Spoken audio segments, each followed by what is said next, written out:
Olá, meus queridos, sejam bem-vindos aqui ao Café de Esperança. Lembrando a você que aqui na descrição do vídeo tem as informações aí da gravação privada, que é a análise sigilosa do seu caso, da sua história, compartilhada somente com você, sem fila de espera. Tem também as informações dos meus livros que vão te auxiliar nesse processo do autoconhecimento, Dor de Amor Tem Jeito, Teu Amor Próprio Te Salvou, tá tudo aqui na descrição do vídeo. Hoje, novamente, quero abordar essa questão que esses grupos radicais formados por alguns homens, tá? Dentre esses homens devem ter alguns muito frustrados e que aí acabam desenvolvendo discursos e acabam até, então, realmente influenciando outros a pensarem a partir disso, por causa também de algumas frustrações que tiveram. Começo o vídeo com o print desta frase aqui. A frase que diz que uma chave que abre vários cadeados é uma chave mestra. Um cadeado que se abre com várias chaves não serve para segurança. Não presta. Não presta. Aí, André, o que é isso?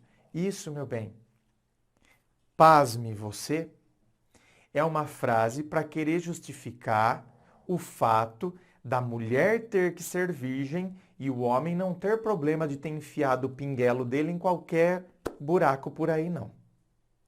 Pasmem você, mas esta frase, de maneira escrota, é usada para isso. Uma chave que abre vários cadeados é uma chave mestra.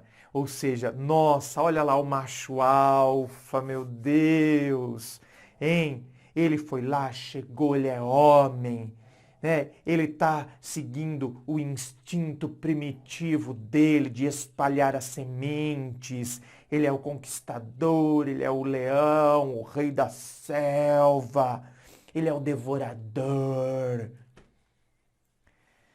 Ai, ai, uma vez eu escutei um cara, né, essas mesas de hétero que fica ali jogando troca.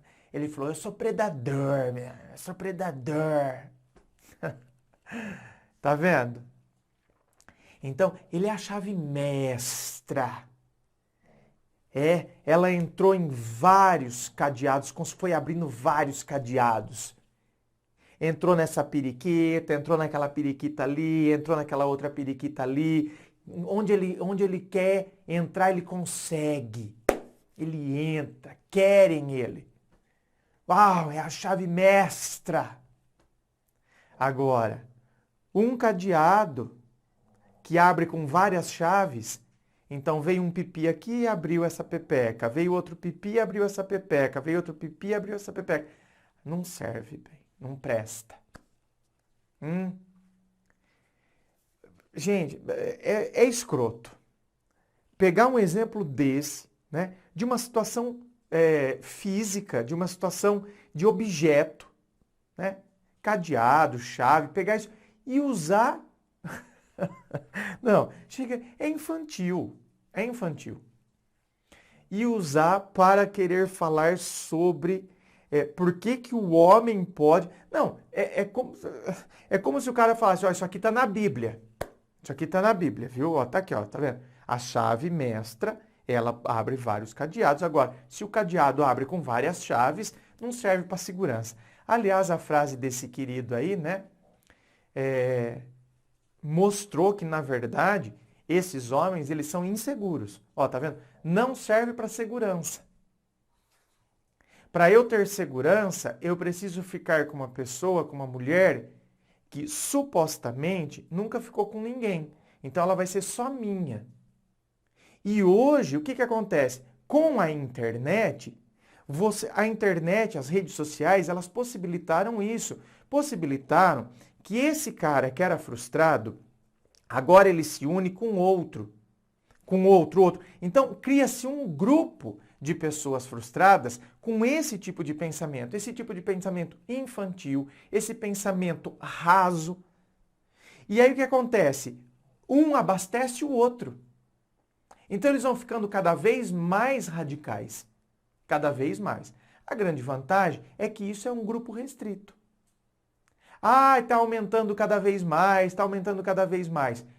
São homens que chegaram até lá por causa de frustração. Você pode ver.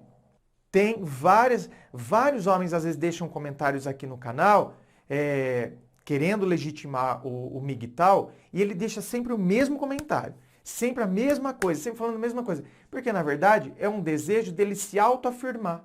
Por quê? Porque o que ele fala lá, que né, ele não quer se relacionar mais hoje em dia, aquilo ali, na verdade, só mostra a frustração dele. Que, na verdade, ele gostaria sim, só que ele tem medo. Então, não é um homem que se tornou MGTOW por convicção, é um homem que se tornou MGTOW por medo. Estou falando de um caso específico. Não estou falando que todos são assim. Talvez tenha muitos MGTOWs que tenham se tornado MGTOW simplesmente pelo fato de não querer mais se relacionar mesmo. Então, tipo, não quero, muita complicação, tal. Assim como tem mulher que decidiu não se relacionar mais. Eu não quero mais me relacionar com homem, não. Chega aí, só complicação pra minha cabeça. Tô muito bem sozinha. Pronto, tá vendo? Isso eu vejo pessoas saudáveis. Tanto no MGTOW, tanto nas mulheres que chegaram a pensar dessa forma. Pessoas saudáveis. Agora, quando você vai para essas generalizações, os extremismos, o radicalismo, meu bem, pode ver, tem frustração ali, medo, uma pessoa frágil, que aí precisa se armar dessas coisas para esconder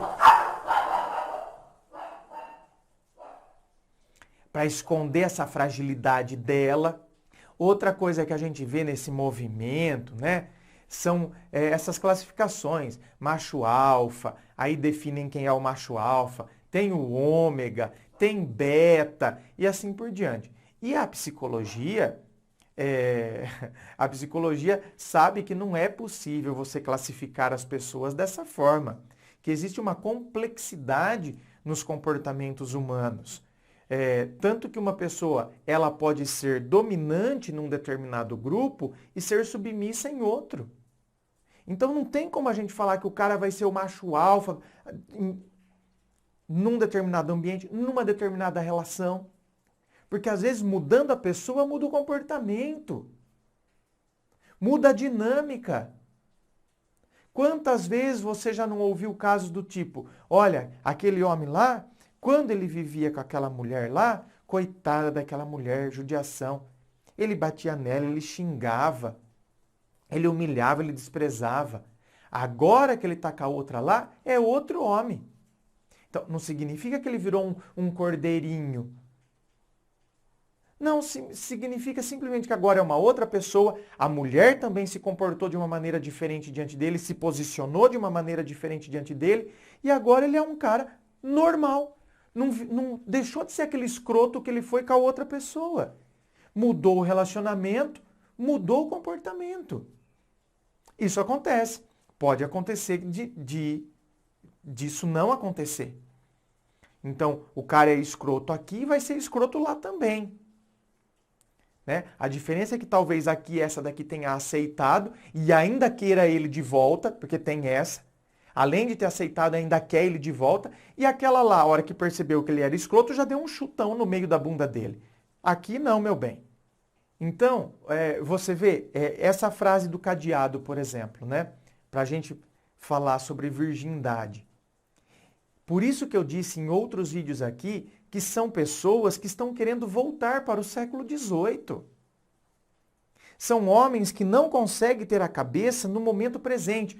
Tanto que vão chamar as mulheres do quê? Modernetes. As modernetes, ou seja, se você for uma mulher que, não, eu vou ser assim, eu vou ser submissa a meu marido, sabe, esse negócio de liberação sexual não existe, então pronto, meu bem. Agora deu certinho. Você é a mulher que, meu Deus, vai conquistar o coração de um MGTOW. Por quê? Porque não tá anacrônico, tá fora do tempo.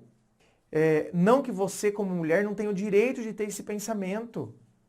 Lógico que tem, mas é um pensamento fruto do que você quer. Não, eu quero perder a virgindade, né, só depois do casamento. Seja por uma convicção pessoal sua ou seja por causa de aspectos religiosos. Mas, apesar de ser um aspecto religioso, é uma convicção religiosa que você tem. Então, tudo bem, sem problema algum. Agora, o grande problema é achar que, então, qualquer mulher, qualquer outra mulher, que então tenha tido sua relação sexual, como qualquer outro homem também teve, ela não presta. E ele é a chave mestra. Gente, isso é absurdo. É assim, ó, é uma coisa que nem deveria estar sendo discutida. Quando você olha na história da humanidade, você percebe que, por exemplo, a virgindade, o culto à virgindade, ele tem as suas explicações históricas. Então, o homem, ele queria ser o primeiro na vida daquela mulher, porque ele queria ter certeza que os filhos seriam do seu sangue. Mas tá vendo? Por quê? Porque era uma outra época. Hoje, meu bem, hoje a gente tem DNA. Você não precisa ter... Ai, como que eu vou ter certeza que é filho meu? Pega século XVIII. Tinha como você ter certeza que o filho era seu ou não? A não ser que, meu Deus do céu, né? O seu marido era loiro e o seu filho nascesse negro. Aí, ok, é uma diferença brutal. Agora, tem como no século XVIII? Então, qual era a garantia? Meu Deus, de que eu vou criar filho dos outros. E no século XVIII tinha essa questão de honra, né? Então não era só isso. Eram outros aspectos, outros tempos em tudo. Questão de honra. Tanto que um homem podia matar o outro homem porque ele lavava, né, a honra dele com sangue. Olha lá, lavar a honra. Era desonroso. É daí que vem o termo pejorativo que machuca os homens até hoje, se você chamá-los de corno. Você pode chamar ele de viado, mas não chama de corno. Então, é um peso tão grande ainda, são raízes tão profundas, que está deixando os homens meio doidos. Alguns, né? O ímen, né, na mulher se tornou símbolo de virtude, de honra, de valor. E que, inclusive, a família deveria proteger, deveria respeitar. Tanto que é daí que a gente vê, né, vem aqueles comentários, né? Olha, você tem uma caixinha de joia que você tem que guardar. Você não pode, as mães já educando as filhas, né? Porque tinha que proteger, guardar. O ímen era esse símbolo de honra. Tá, aí veio o século XX e veio a pílula, a camisinha, o anticoncepcional, a pílula do dia seguinte. Ok. E a mulher pode ter agora o prazer assim como o homem tem. A mulher pode iniciar a sua vida sexual aos 15 anos de idade, assim como o homem iniciou. Só que aí, então, agora cria-se teorias para tentar colocar a mulher no cabresto de novo. Porque o que acontece? No século XVIII, a mulher tinha que permanecer no cabresto. Porque não tinha nada ao lado dela. Se ela se divorciasse, bom, nem existia divórcio. Nem existia. Legalmente falando, não existia. Então, o homem a expulsava de casa. Porque ela, por si só, não tinha como ela pensar em sair de casa. O homem a colocava para fora, ela ficava totalmente desamparada. Ela ia sobreviver com o quê? Do quê? Muitas vezes ia ter que se prostituir. Ou seja, era um período em que, de fato, as mulheres estavam debaixo do cabresto dos homens, total. Não tinha como elas pensarem em fazer diferente. Elas tinham que permanecer naquilo. Casou, depende do marido para tudo. E o homem se achava, ué. Ele poderia ter amante. A esposa tinha que fechar os olhos, porque ela vai ficar reclamando. E se ele me coloca para fora de casa? A vergonha. Porque não tinha, dentro da cabeça da mulher também não tinha só a questão financeira. Tinha todas essas questões morais dentro dela também. a vergonha, a desonra. Agora você pega hoje, século 21. Ué, meu bem, me traiu, colocou chifre em mim, tchau. Ela termina com ele, dá um chute na bunda dele e vai viver a vida dela. A não ser que ela esteja no cabresto de outras esferas, da dependência emocional, né? Então aí é um outro tipo de cabresto. Agora, esses homens de hoje, que não se adequam mais ao século XXI, eles querem pôr esse tipo de cabresto. Já que aquele cabresto não existe mais, ou seja, a mulher hoje, tipo, ela segue o caminho dela e dane-se você, meu bem. Ou então eles querem pôr outro tipo de cabresto, o cabresto moral. Com essas coisas aí, essas afirmações, né? Esses preconceitos, esses rótulos, esses títulos, né? Então quer dizer que a mulher não presta, se você não é virgem, se você já teve, você passou pelo carrossel. São termos que são usados, né? Você passou pelo carrossel, agora você vai me querer? Depois que você já foi rodada. E você, bem, não rodou até agora? E você também não ficou trocando de namorada? Não ficou tendo experiências sexuais até agora? E o que você está falando? Enfim, gente, olha. É uma coisa que eu acho que assim, ó. Falta de coerência. A falta de coerência é o que pega. Porque se fosse um discurso coerente, tudo bem. Mas é um discurso incoerente, onde eu quero pôr um peso para outra pessoa que eu não carrego. É uma pena. Inscreva-se, fico aqui aguardando a sua inscrição. Se você curtiu, dá o seu joinha, compartilhe com seus amigos. Muito obrigado, beijo no coração e, é claro, um forte abraço.